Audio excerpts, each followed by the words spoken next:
प्रणम्य शिरसा देवं गौरीपुत्रं विनायकं भक्तावासं स्मरे नित्यम् आयुक्कामार्थसिद्धये।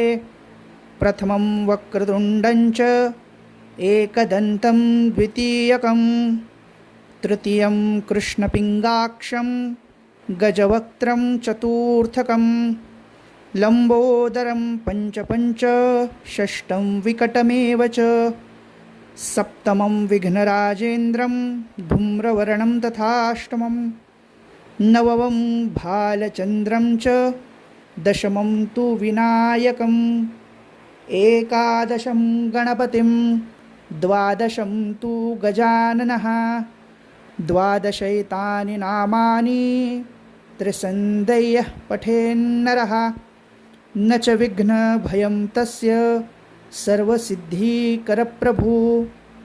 विद्यार्थी लभते विद्या धनार्थी लभते धनं पुत्रार्थी लभते पुत्रा मोक्षार्थी लभते गतिं।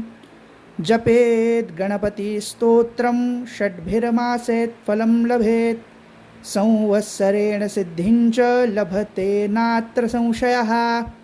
अष्टभ्यो ब्राह्मणेभ्यश्च लिखित्वा यत् समर्पयेत् तत्स विद्या भवेत् सर्वा गणेशस्य प्रसादतः इति श्री नारदौ पुराणे संकटनाशनं महागणपतिस्तोत्रं सम्पूर्णम्। शुभं भवतु शुभं भवतु शुभं भवतु।